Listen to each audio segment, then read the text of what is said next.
Y'all gotta stop. Y'all really need to stop. Angel McCoughtry done lost her goddamn mind.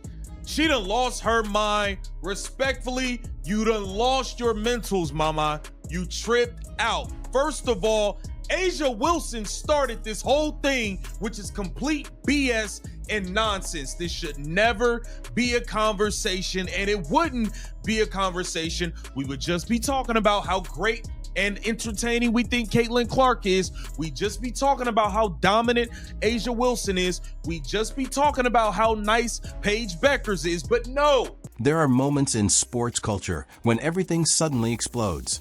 When one tiny comment sets off an avalanche nobody can stop. And right now, the entire basketball world is caught in one of those moments. The tension is loud, the arguments are fierce, and the emotions are spilling everywhere.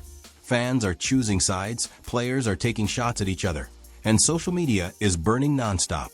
But here is the wild part. Almost nobody is talking about where this fire actually started. Instead, everybody is blaming the wrong people, twisting the story and missing the real spark that blew this entire thing wide open. And that is why we need to slow down, rewind, and look at the truth, not the noise.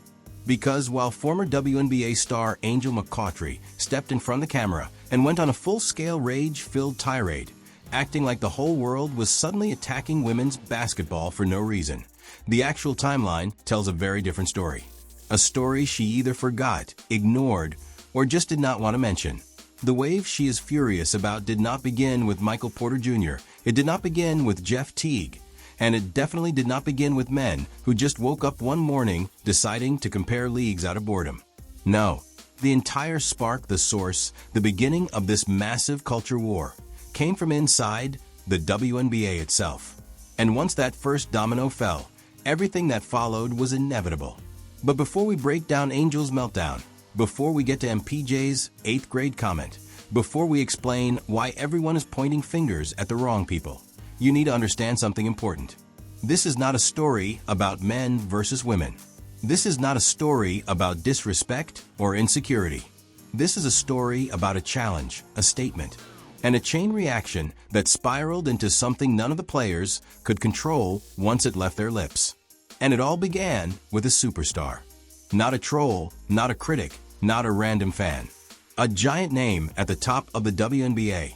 Before the internet exploded, before podcasts clipped every spicy quote, before players started firing back at each other across leagues, there was one moment, one spark, one sentence that shifted the entire conversation. And it did not come from a critic. It came from one of the most influential stars in the WNBA, someone whose voice carries weight, authority, and respect.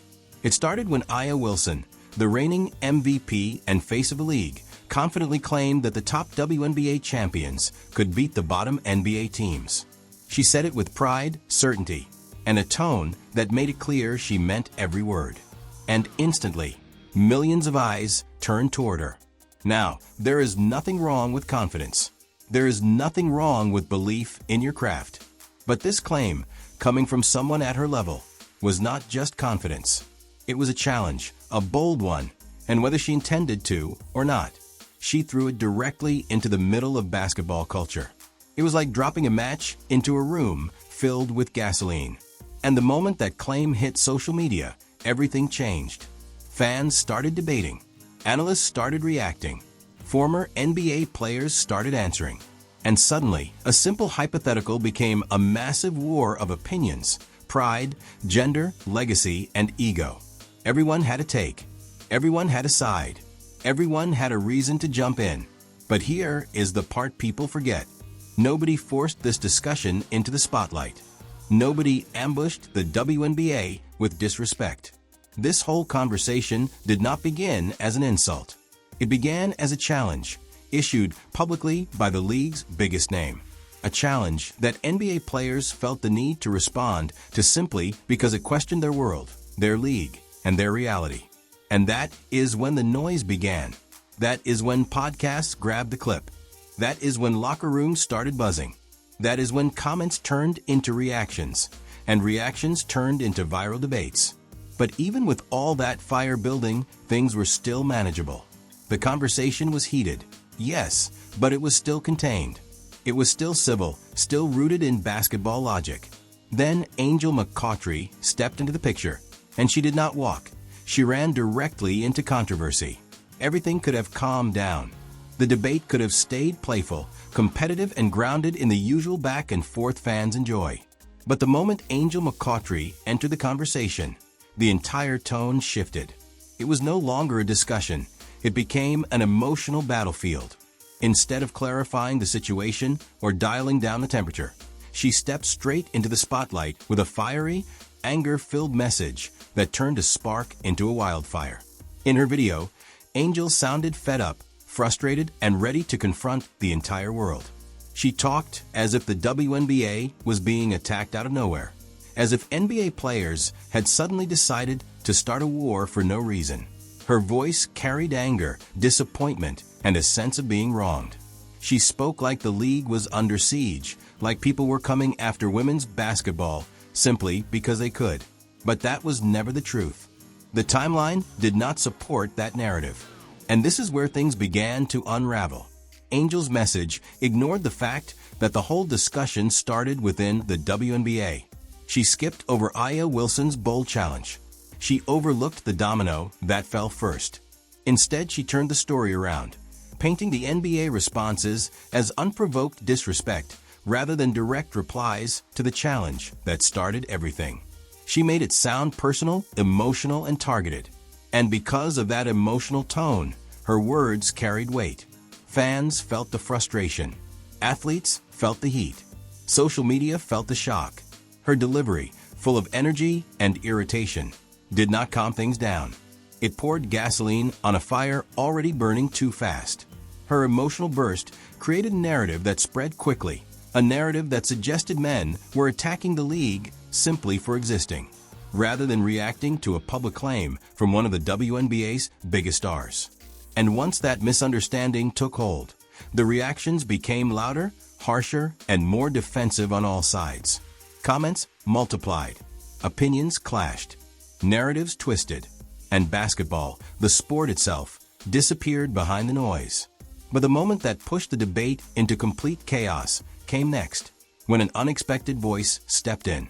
A voice nobody expected to go viral. Just when the tension seemed to be at its peak, another voice entered the conversation, and this one changed everything instantly. It did not come from a loud personality. It did not come from a hot take machine. It came from someone known for keeping things low-key, staying in his lane, and rarely diving into drama. That is exactly why his words hit so hard. Michael Porter Jr. When MPJ spoke up, he was calm, relaxed, and almost amused. There was no anger in his tone, no attempt to insult anyone, no intention to drag the WNBA. He simply responded to the swirling debate with a lighthearted comment, saying that even an 8th grade boys team could beat a WNBA team. He said it casually, without pressure or malice, almost like he was talking among friends. But the internet does not do casual. And this moment was the match thrown straight into the gasoline. Within minutes, the clip spread everywhere. Social media erupted. Fans split. WNBA supporters said he crossed the line. NBA fans laughed it off. People who had not even heard about the original Aya Wilson challenge suddenly joined the war. And MPJ, who rarely makes bold public statements, unintentionally became the center of a cultural debate much bigger than himself. The ironic twist is that MPJ was not trying to start anything. He was reacting directly to the challenge the WNBA had already put on the table. His tone was more confused than angry, more surprised than disrespectful. He was basically saying, if we're going to talk about matchups, let's be honest and keep it real. But honesty on the internet is dangerous when emotions are already spiraling. The moment his words went viral, everything became exaggerated. Angel's frustration gained new fuel. Fans pushed narratives faster than anyone could explain them. Podcasts clipped his quote without context. Headlines twisted it into something harsher than it was. People stopped caring about the timeline, the challenge, or the reality. All they cared about was the explosion that came next. MPJ's comment did not create the war, but it accelerated it at a speed no one expected.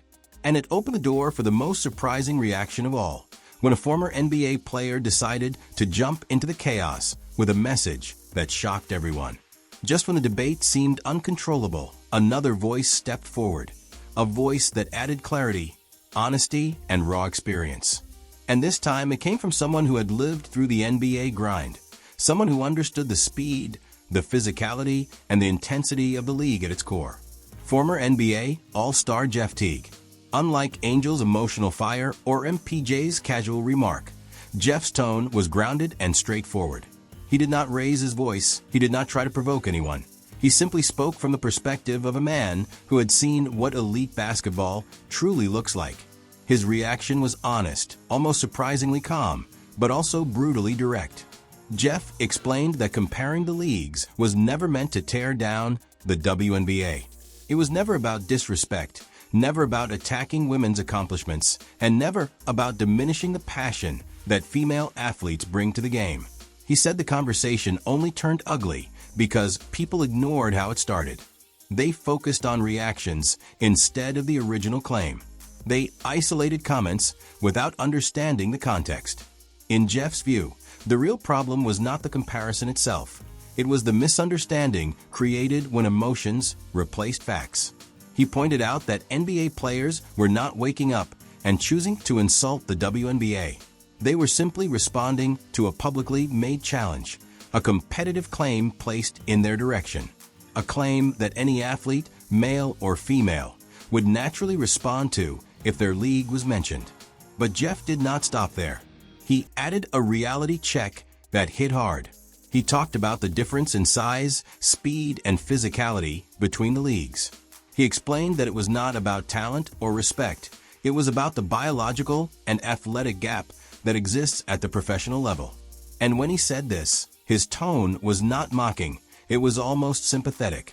He understood why the topic was sensitive. He understood why emotions ran high. But he also believed the truth mattered, even if it was uncomfortable. His message brought a different kind of energy to the debate. More factual, less heated. More balanced, less explosive.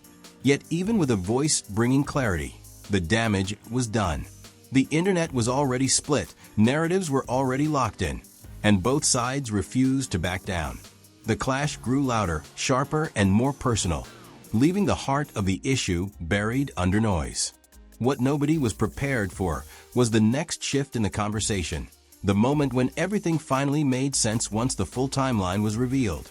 Up to this moment, everything around him felt like controlled chaos. Cameras flashed, engines roared, and fans screamed his name. But inside, Lewis felt the pressure building like a weight pressing against his chest. Every headline questioned his future, every expert doubted his mindset, and every rival waited for him to slip. The season was nearing its final stretch, and it was now or never. His critics wanted proof that the old Lewis was gone, but they were about to witness something entirely different. As he walked through the paddock that morning, the air carried a strange tension. Even team members whispered quietly, sensing that something big was about to happen. Lewis kept his head low, his jaw set, his eyes focused. There was fire behind them, a fire that had been dimmed for too long, but today it was back with a force. Deep inside, he replayed all the moments that had pushed him down, all the voices that told him he was past his prime, all the comments about fake lists and bot rankings. Instead of breaking him, they fueled him. This was not just another race, it was a statement. A message to the world that he was not done, that he was not slowing down, and that he would not let anyone define his legacy for him. When he finally reached the garage, the atmosphere shifted. Engineers straightened up, mechanics nodded with confidence, and even the murmurs stopped. It was as if everyone sensed the spark returning to the man who had built his career on resilience. Lewis took a deep breath, closed his eyes for a moment, and let everything settle. This was the turning point, the moment that silently rewrote the rest of his season, the moment that reminded him why he started in the first place. And from here on, everything was about to change. From the moment Lewis stepped into the car, the energy around him shifted. The paddock buzzed, the commentators leaned forward, and even his rivals stole quick glances. They knew something was different. It was written across his face, a calm confidence mixed with a simmering determination that only appears when a champion reaches his breaking point. The lights went out and the race exploded into motion. Lewis launched forward with a kind of precision that reminded everyone why he was still one of the greatest to ever touch an F1 steering wheel. Every overtake felt sharper, every move more aggressive, yet controlled. It was not reckless, it was calculated, it was experienced, it was the return of the man who had built an entire career on pushing past the limits. Lap after lap, you could see the story rewriting itself. The man who was being dismissed by analysts, mocked by haters, and overshadowed by rising stars was suddenly dominating the track like the world had forgotten he could. And the crowd felt it. The cheers grew louder, the tension higher, and the commentators struggled to keep up with the pace he was setting. But the fight back was more than speed. It was emotional. It was personal. Lewis was not out there racing for a podium. He was racing to silence every voice that had tried to bury him. Every tight corner screamed his frustration. Every straight line carried his message. Every pass reflected the months of doubt he had swallowed. This was not just a comeback, it was a declaration of identity. By the final laps, it was clear. The fire was back. The confidence was back. The legend was back. And the world knew it. When the checkered flag waved, Lewis crossed the line with a force that felt symbolic. It was not a win on paper, but it was a win in spirit. A win over expectations. A win over criticism. A win over the narrative that others tried to write for him. As he parked the car and climbed out, the crowd erupted. His team rushed toward him with relief and pride. Even his rivals nodded with respect. Lewis removed his helmet slowly, revealing a face that carried exhaustion, triumph, and a kind of quiet victory that words could not fully capture. In that moment, it became clear. The so-called fake list could come and go. The rankings could fluctuate. The critics could talk. None of it mattered. What mattered was heart. What mattered was grit. What mattered was that even when pushed against a wall, Lewis Hamilton could still rise in a way that only true champions do. He walked away from the track that day taller than before, lighter than before, and more centered than before. Not because he proved the world wrong, but because he proved himself right. And that, in the end, was the real victory. Share your thoughts in the comments, and don't forget to like and subscribe for more dives into Hollywood's hidden history.